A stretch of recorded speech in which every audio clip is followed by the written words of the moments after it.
السلام عليكم أينما كنتم، وأسعد الله أوقاتكم. أنا مين؟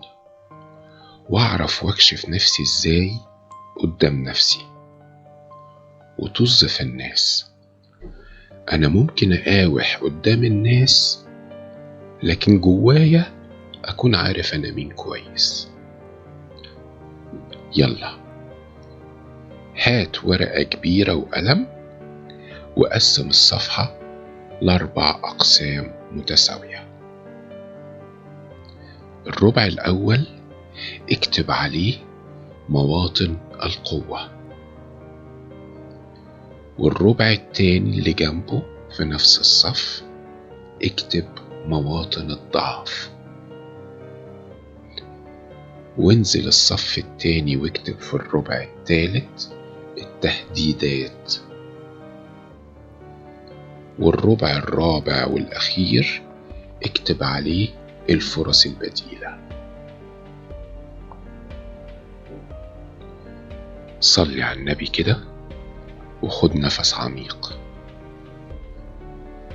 روح عند خانة مواطن القوة، وعايزك تكتب كل مواطن القوة اللي عندك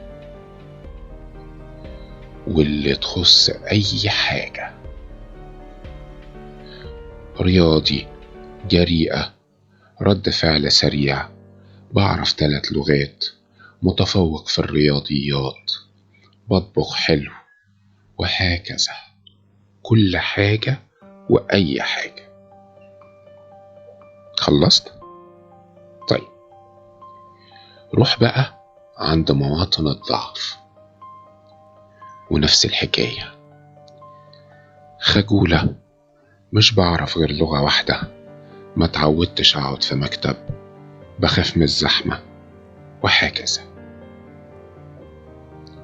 طيب في خانة التهديدات هتكتب ايه الحاجة اللي ممكن تحصل وتهد كل اللي بنيته أو تعطلك كتير. مثلا الجواز، أو إنك لو بتشتغل شغلانتين يمشوك من الشغلانة بتاعت النهار، أو يمشوك من شغلك الأساسي، أو تتنقل لبلد تانية، وهكذا. والخانة الأخيرة هتكتب الفرص البديلة. فكر ايه ممكن يكون طريق تاني تمشي فيه بجانب طريقك الحالي. مثلا تعمل شغل على الانترنت فتكون حياتك الطبيعية خلال اليوم ماشية عادي، وعندك شغل جديد بتتابعه سهولة على الانترنت، وهكذا. طيب تمام كده. كوباية الشاي الجميلة أو القهوة الظريفة، وتبص بقى لكل حرف كتبته في الورقة. وعشان أريحك، الورقة دي مستقبلك الجاي، وتفضل تمسح وتعدل فيها فترة طويلة لحد ما تستقر على التفاصيل النهائية. ده بافتراض إنه ما حصلش متغيرات أصلا في حياتك، وبالتالي هتغير فيها برضه.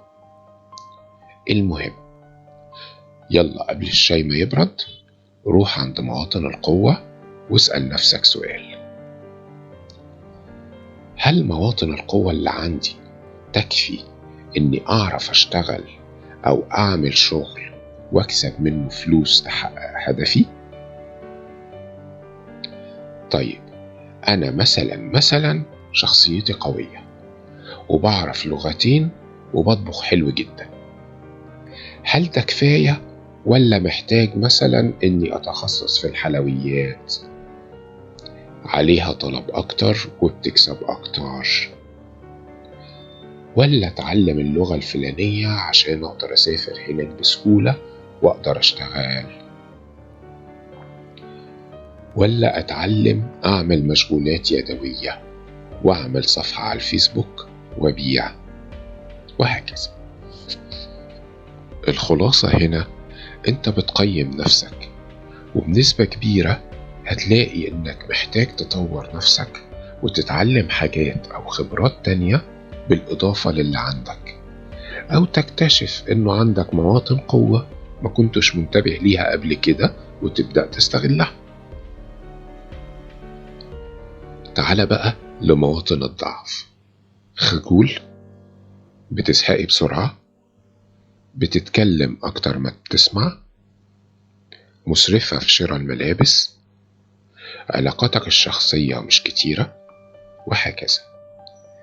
في نقاط الضعف بقى بتفكر كالتالي: إما إنك تحجم بعض الأشياء فيها، بمعنى إنك خجول فتقلل خجلك شويتين، أو تقلل الزهق وتتعلمي الصبر شوية، أو إنك تتخلص من نقطة الضعف نهائيا فتتحول حتى من نقطة ضعف لنقطة قوة، أو كفاية إنها تتمسح من الربع الخاص بنقاط الضعف. فلو بطلت خجل ممكن تكون جريء، أو كفاية إنها تتمسح من خانة نقاط الضعف، أو لو بطلت زهق فهتكوني صبورة، وهكذا.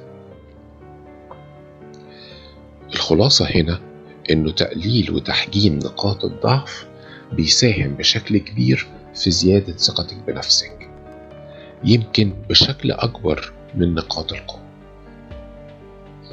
تعال بقى التهديدات. بص، من الآخر، وقوع البلا ولا انتظاره، ده لو في إيدك طبعا، إنه اللي هيهد كل حاجة معاك تخليه يحصل وتخلص.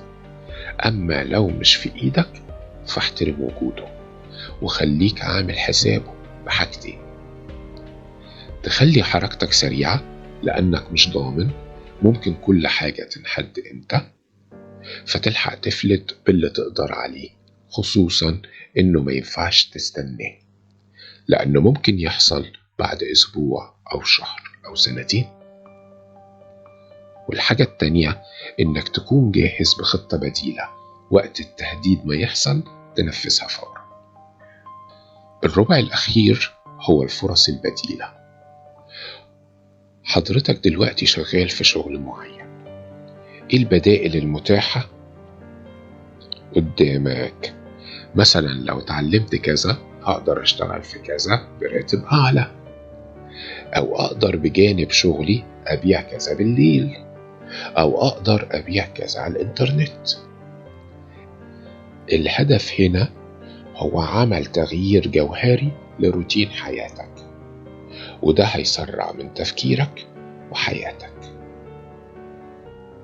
هتكون أحسن بكتير لأنك هتتحول لشخص تاني وانت مش دريان. استنى بقى ناخد نفس شوية وأنا كمان معاكم. فاكر في وسط الكلام لما قلتلك الورقة دي مستقبلك الجاي؟ أظن إنك ابتديت تستوعب دلوقتي الكلام ده، وإنه مش مبالغة. الورقة دي حضرتك مرايتك الحقيقية قدام نفسك. وأنصحك نصيحة: بما إنك مضطر إنك تكتب الورقة دي بجد وبدون مجاملة وبكل صراحة علشان تواجه نفسك وتطور من نفسك، فبلاش توري الورقة دي لحد. أعتقد إنه كده أفضل ليك، وإنت كمان كده هتكون مرتاح. سامع حد بيسأل سؤال مهم ومنطقي جدا: الكلام كلامي وكل حاجة عني، وأنا اللي عارف وأنا اللي كتبت. طيب ما كل حاجة جوايا وأنا عارفها، أكتبها ليه؟ سؤال أكتر من رائع. شوف حضرتك، شوفي حضرتك، وركزوا معايا. انت مش أحيانا بتسمع نصيحة مخلصة من حد بكلام انت عارفه، بس لما بيجيلك من بره بيأثر فيك أكتر أو بيفوقك؟ أهو الورقة دي نفس الحكاية. انت المعلومات جواك بس مش جنب بعضها. مرة تفتكر المعلومة دي وبعد يومين تيجي على بالك معلومة تاني، وهكذا. فلما تشوف المعلومات كلها جنب بعض شكل الصورة هيفرق معاك. ده 1. 2، علميا بقى الكلام جواك عقلك بيقراه، لكن الكلام المكتوب عقلك بيقراه وعينيك كمان بتقراه. يعني قريت مرتين، يعني تركيزك أكتر. طيب، هل أنا طولت عليكم كده أقفل الفيديو ولا أكمل شوية؟ يا لهوي، محدش قال لي كمل. طب بجد زعلت، وأنا اللي عمال أرغي من الصبح. ما علينا، يلا كلام بجد بقى. الورقة دي يا حضرات صدقوني هتغير مجرى حياتكم. سيبك من الفلوس، وكفاية إنها هتخليك إنسان تاني أحسن بكتير من الأول، وبتتطور بسرعة كبيرة ومن غير ما تحس. أهم حاجة إنك تتابع الورقة وتحدثها وتعتبرها صديقك المخلص اللي عمرها ما هتجاملك ولا تضحك عليك. الورقة دي كفاية إنك تقراها كل يوم، وهي لوحدها اللي هتزقك للتطوير. إيه؟ هتتعب؟ هتزهق لما تبص لنفس الورقة كل يوم لمدة شهر، 5 شهور، سنة؟ حلو قوي. على فكرة، انت لو مش باكي على نفسك فاطمن، محدش هيبكي عليك، وخليك في مكانك زي ما انت. شكرا طبعا انك سمعت الفيديو لحد هنا، بس انا اسف ان اقولك انه الفيديو ده مش ليك. الفيديو ده والقناة دي للي عايز يطور من نفسه ويكبر، بس مش عارف يعمل ايه ولا يبدأ ازاي. في امان الله. أسألكم الدعاء.